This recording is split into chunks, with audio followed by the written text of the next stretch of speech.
سید عمران حیدر سبزواری جو کہ باغ آزاد کشمیر سے تشریف لائے ہیں۔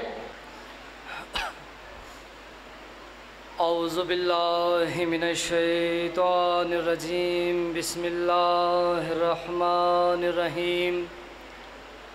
الحمد للہ رب العالمین، الصلاۃ والسلام علی سید الانبیاء والمرسلین، رحمۃ للعالمین، ابی القاسم محمد وآلہ طیبین الطاہرین المعصومین، ولعنۃ اللہ علی اعدائہم وغاصب حقوقہم اجمعین۔ اما بعد، بسم اللہ الرحمن الرحیم۔ انما یرید اللہ لیذہب عنکم الرجس اہل البیت ویطہرکم تطہیرا۔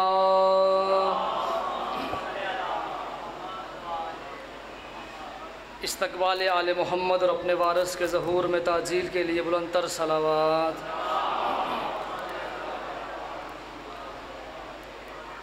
بانیان مجلس کی توفیقات خیر میں اضافے کے لیے، مشکلوں سے نجات کے لیے، بیماریوں میں شفا یابی کے لیے، مرحومین کی بلندی درجات کے لیے، آپ حاضرین سامعین جتنے یہاں موجود ہیں، آپ تمام کی دلی حاجات کی قبولیت کے لیے، آپ کے جتنے بھی احباب اس دنیا فانی سے جا چکے ہیں ان تمام کو مولا حسین کی شفاعت کے حصول کے لیے، ہم سب کو زیارات آل محمد کی نصیب ہونے کے لیے، مستورات کی عزت و آبرو کی حفاظت کے لیے، جو جوان بے روزگار ہیں ان کے روزگار میں وسعت و ترقی کے لیے، ان کو بہترین وسیلہ رزق کے لیے، بزرگوں کی صحت و سلامتی کے لیے، اور خصوصاً جناب سیدہ کی خوشنودی کے حصول کے لیے بلند تر صلوات۔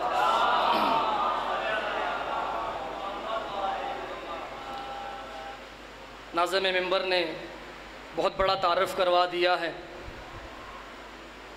میں بس اتنا کہوں گا کہ میں ماتمی کی خاک، پاؤں کے قدموں کی خاک ہوں اور کچھ بھی نہیں۔ ایک لمحہ بھی آپ کا ضائع کیے بنا گفتگو کا آغاز کر رہا ہوں، اس لیے کہ عصر حاضر میں انسان کی زندگی میں سب سے قیمتی چیز کا نام ہے وقت، اور اس وقت کی تو کوئی قیمت ادا ہی نہیں کر سکتا کہ جب جس وقت میں انسان مصروف عبادت ہو، اور عبادت بھی وہ ہو کہ جس میں خود وارث موجود ہوں۔ تھوڑا سا بولیے گا۔ اور وارث جس عبادت کی سند دے کر یہ کہیں کہ جو بھی ہماری جد کے ذکر میں آ کے بیٹھ جائے گا پھر اس کا سانس لینا بھی عبادت ہے، زندگی ہو سلامت رہے۔ تو آپ کی ایک لمحہ بھی ضائع نہیں کروں گا۔ کائنات کے سید و سردار نے، مدینۃ العلم کے مصداق نے اپنا در کھولا تو کائنات کو دو قیمتی نگینے عطا کیے۔ زندگی و سلامت رہے آپ۔ یہ ہیں تو جنت کے سردار، لیکن ساری کائنات ان کے صدقے کا بانٹا ہوا کھاتی ہے۔ زندگی ہو آپ کی، جو بول پڑے ہیں، بزرگوں سے میں دعا لینی ہے۔ پوری دنیا میں دو ہی دسترخوان ہیں، ایک دسترخوان حسن ہے، ایک دسترخوان حسین ہے۔ دسترخوان حسن سے ملتی ہے، دسترخوان حسین سے روح کو تسکین ملتی ہے۔ دسترخوان حسن لنگر ہے جو وجود کو تسکین دیتا ہے، اور دسترخوان حسین یہ مجلس عزا ہے جو روح کو تسکین دیتی ہے۔ زندہ و سلامت رہیں آپ۔ ہم سارے محو عبادت ہیں، اور محو عبادت ہو کر ہم عابدین ہیں، جن کا ذکر ہے وہ زین العابدین ہے۔ تھوڑا بولیے گا خدا را، بڑے دور سے آپ کے پاس آیا ہوں۔ کائنات کے ان دو نگینوں نے، لولو والمرجان نے، مولا حسن اور مولا حسین نے پھر دو نگینے عطا کیے۔ مولا حسین نے سیرت میں، کردار میں، رفتار میں، گفتار میں عزت میں، عظمت میں، منزلت میں، بلندی میں، نام میں اپنے بابا علی کی نشانی بیٹے کی صورت میں علی ابن الحسین عطا کیے، جن کے نام کی مجلس ہے، علی ابن الحسین عطا کیے۔ اور مولا حسن نے عزت میں، عظمت میں، فضیلت میں، تطہیر میں اپنی ماں کی نشانی بیٹی فاطمہ کبریٰ عطا کی۔ ان دونوں کا عقد ہوا، پھر سے مرج البحرین کی تفسیر ہو گئی۔ زندہ و سلامت رہیں۔ پھر سے مرج البحرین کی تفسیر ہو گئی۔ اور یہ وہ بی بی ہیں، بی بی فاطمہ کبریٰ، فاطمہ بنت الحسن، جو ہم سر ہیں زین العابدین کی، کائنات کی وہ واحد مستور ہیں۔ کائنات کی واحد مستور۔ کس کائنات کی واحد مستور؟ جس کائنات میں آسیہ بنت مزاحم جیسی مستور موجود ہے، جس کائنات میں مریم بنت عمران جیسی خاتون موجود ہے، جس کائنات میں خدیجہ بنت خولید جیسی مستور موجود ہے، نہیں جسے ابھی بھی سمجھ نہیں آئی، اس کائنات میں جہاں فاطمہ بنت محمد موجود ہے، اس کائنات میں یہ واحد مستور ہے فاطمہ بنت حسن، جن کے دادا بھی امام ہیں، جن کے بابا بھی امام ہیں، جن کے چچا بھی امام ہیں، جن کے سرتاج بھی امام ہیں، جن کے بیٹے بھی امام ہیں، اور جن کے پوتے بھی امام ہیں۔ زندہ و سلامت رہے آپ۔ اور اس بی بی کا معجزہ کیا ہے؟ اس بی بی کی عزت کیا ہے؟ دیوار گر رہی ہو، گرتی ہوئی دیوار کی طرف دیکھ کے کہو تجھے فاطمہ بنت حسن کا واسطہ وہیں رک جا، گرتی ہوئی دیوار مثل زمزم وہی ٹھہر جائے گی۔ یا علی نہیں، پھر سمجھ نہیں آئی؟ اور دنیا والوں جنہیں تم مانتے ہو ان کے مردوں میں کوئی صاحب کرامت نہیں ملتا، جنہیں ہم مانتے ہیں ان کی مستورات بھی صاحب معجزہ ہے۔ زندہ و سلامت رہیں آپ، شاد و آباد رہیں آپ۔ اور حق بنتا ہے اس بی بی کا کہ اس کا سرتاج وہ ہو جو سید الساجدین بھی ہو، جو زین العابدین بھی ہو۔ پوری کائنات میں ہم خوش نصیب ہیں کہ ہمیں وہ وارث ملے ہیں کہ جنہوں نے ملائکہ سے لے کر انبیاء تک اور انبیاء سے لے کر امت مصطفیٰ تک کائنات کی ہر مخلوق کو عبادت کرنے کا سلیقہ سکھایا ہے۔ پوری دنیا کو عبادت کا سلیقہ سکھانے والے ہمارے وارث ہیں، جنہوں نے پتہ ہی نہ تھا دنیا کو کہ سجدہ ہوتا کیسے ہے، قیام کہتے کسے ہیں، رکوع ہوتا کیسے ہے۔ ہمارے وارث ایسے ہیں کہ جنہوں نے کائنات کو بتایا قیام کیسے ہوتا ہے، رکوع کیسے کرتے ہیں، سجدہ کیسے ہوتا ہے۔ انہوں نے ایسی عبادت کی کہ یہ عبادات ان سے منسوب ہو کے رہ گئی۔ پوری کائنات میں تلاش کر کے دیکھ لیں، نہ مصطفیٰ جیسا قیام ملتا ہے، نہ علی جیسا رکوع ملتا ہے، نہ حسین جیسا سجدہ ملتا ہے۔ قیام مصطفیٰ مالک ہے، رکوع کا مالک علی ہے، سجدے کا مالک حسین ہے۔ پھر کتنی عظمت ہے سید الساجدین کی کہ حسین کی موجودگی میں، مولا حسین جیسے سجدہ گزار کی موجودگی میں جو سید الساجدین کہلائے اسے سجاد کہتے ہیں، اس ہستی کو سجاد کہتے ہیں۔ دنیا نے ساجد نہیں ملتا، ہم سجاد کے وارث ہیں۔ دنیا نے ساجد کا مطلب بھی سجدہ کرنے والا لکھا ہے، سجاد کا مطلب بھی سجدہ کرنے والا لکھا ہے، لیکن زمین اور آسمان کا فرق ہے ساجد اور سجاد میں۔ بتا دوں، ہے میرے ساتھ، ساجد کیا ہے؟ سجاد کیا ہے؟ سجاد ساجد ہو سکتا ہے، لیکن ہر ساجد کے نصیب میں نہیں ہے کہ وہ سجاد ہو سکے۔ جو پستیوں سے آئے، پستیوں میں رہے، پستیوں میں سجدہ کرے، اسے ساجد کہتے ہیں۔ جو بلندیوں سے آئے، بلندیوں میں رہے اور خود بھی بلند ہو، جسے سمجھ آ گئی میرے ساتھ بولنا، جو پستیوں میں آئے اسے ساجد کہتے ہیں، جو علی ہو کر سجدہ کرے اسے سجاد کہتے ہیں۔ اور علی ہے کیا؟ ہمارا عقیدہ ہے کہ چاہے وہ علی خیبر کا در اکھاڑنے والے ہوں، وہ بھی علی ہے، چاہے وہ علی جھولے میں ہوں، وہ بھی علی ہے۔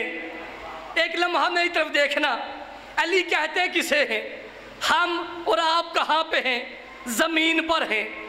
ہمارے اوپر چھت ہے، یہ چھت ہٹ جائے، ستاروں سے مزین آسمان نظر آتا ہے، پھر میرے جیسے بندے زمین پر کھڑے ہو کر 1.5 فٹ کا بازو بلند کر کے یوں کر کے کہتے ہیں وہ آسمان پر ستارہ چمک رہا ہے، وہ آسمان پر ستارہ چمک رہا ہے۔ ہمیں وہ نظر آنے والا ستارہ جس کی دہلیز پر یوں کر کے دیکھنا پڑے اسے علی کہتے ہیں، اس بلندی کو علی کہتے ہیں۔ وہ علی سجدہ کرے تو سجاد کہلاتا ہے۔ سجدہ کیا کیسے جاتا ہے؟ 7 اعضاء ہیں جن پہ سجدہ کیا جاتا ہے، پیشانی، 2 ہتھیلیاں، 2 زانو، 2 پاؤں کے انگوٹھے، یہ زمین پر آئے تو سجدہ ہوتا ہے۔ یہ جو 7 اعضاء ہیں انہیں وجود کب ملا تھا؟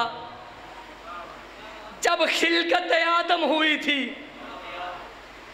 جو خلقت آدم کے بعد وجود ملنے کے بعد سجدہ کرے اسے ساجد کہتے ہیں۔ جو وجود آدم سے کئی 100 سال پہلے ملائکہ کو سجدہ کرنا سکھا چکا ہو اسے سجاد کہتے ہیں۔ زندہ و سلامت رہیں۔ اس ہستی کو سجاد، دودھ پڑے محمد و آل محمد پر۔ ایک ہی وقت میں سید الساجدین بھی ہیں، زین العابدین بھی ہیں۔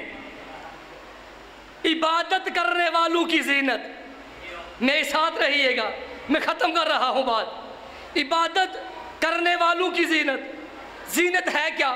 معصوم فرماتے ہیں ہر شے کی ایک زینت ہوتی ہے۔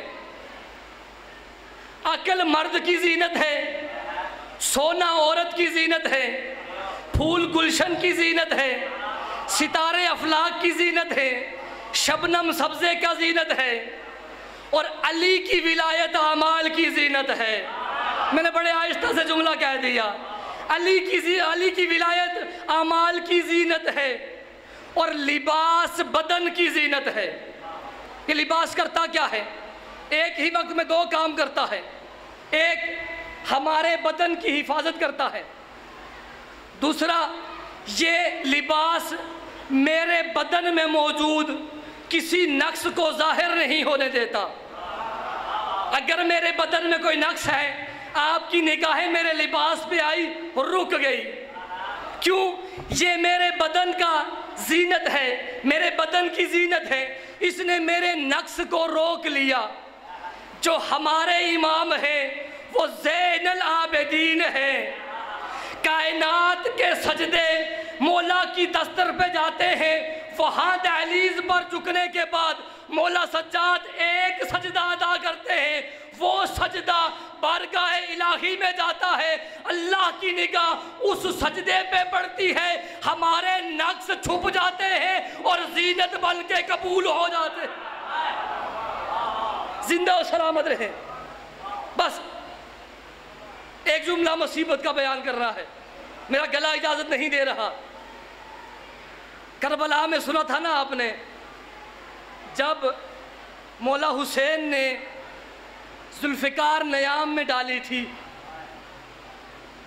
جس کے ہاتھ میں تیر تھا اس نے تیر مارا تھا، جس کے ہاتھ میں تلوار تھی اس نے تلوار ماری تھی۔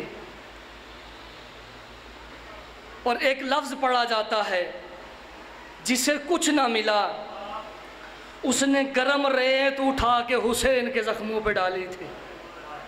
کتنی جو اسلحہ کے طور پر حسین کے زخموں پہ ڈالی تھی۔ میری مائیں بہنیں مجھے معاف کرنا، اللہ جانے وہ گرم ریت حسین نے اصغر کے چہرے پہ کیسے ڈالی ہوگی۔ بس 3 جملے جب مولا نے علی اصغر کو تربت میں اتارا تھا، 3 جملے کہے تھے۔ پہلا جملہ کہا تھا، اصغر تو قبر میں اور بھی حسین لگ رہا ہے۔ جو چھوٹی چھوٹی اولاد والے بیٹھے ہو، اصغر تو اور بھی حسین لگ رہا ہے۔ جب مولا نے قاسم کا لاشا اٹھایا تھا نا، کیا کہا تھا؟ بھیا سجاد تیرا بھیا حسن تیرا بیٹا لے جا رہا ہوں۔ جب اکبر اٹھایا تھا کہا تھا نانا میری مدد کو آ جائیں۔ جب عباس کے بازو اٹھائے تھے کہا تھا بابا جو بازو آپ نے 21 کو حوالے کیے تھے ظالموں نے جدا کر دیے ہیں۔ لیکن جب اصغر پہ مٹی ڈالی ہے، نہ حسن کو پکارا ہے نہ نانا کو پکارا ہے، دریا کی طرف دیکھ کے کہا بھیا عباس ہم اکیلے رہ گئے ہیں، اب کوئی نہیں رہا جو حسین کے ساتھ اصغر پہ مٹی ڈال سکے۔ کوشش کر رہا اصغر پہ مٹی ڈال سکے۔ بس آخری جملہ، جب مولا حسین نے مٹی ڈال دی نا، جناب مختار کے دربار میں ایک ظالم گواہی دے رہا تھا، بیان دے رہا تھا۔ اسے مختار نے پوچھا یہ بتا کربلا میں حسین نے کتنے جنازے دفنائے تھے؟ اس نے کہا 1 جنازہ دفنایا تھا، اور وہ ننھی سی لاش تھی، علی اصغر کا جنازہ تھا۔ پوچھا یہ بتا حسین نے جنازہ کیوں دفنایا تھا؟ اس نے کہا مجھے تو خبر نہیں ہے حسین نے کیوں دفنایا تھا، لیکن جب مٹی ڈال رہے تھے تب میں قریب آ گیا تھا، میں آواز سن رہا تھا، حسین کہہ رہے تھے اصغر میرا اکبر گھوڑے کے ٹاپ برداشت کر لے گا، میرا قاسم سمو کو برداشت کر لے گا، میرا عباس سمو کو برداشت کر لے گا، اصغر تو 6 مہینے کا ہے، تیرے پاس گھوڑے کے ٹاپ نہیں آ سکتے، تو سمو کو برداشت نہیں کر سکتا۔ اوزادارو وہی اصغر تھا جب گھوڑے دوڑنا شروع ہوئے، شمال کے مغرب کی طرف آنا شروع ہوئے، مولا حسین نے کروٹ لی، اصغر کو سینے کے نیچے لیا، شمال کے گھوڑے جنوب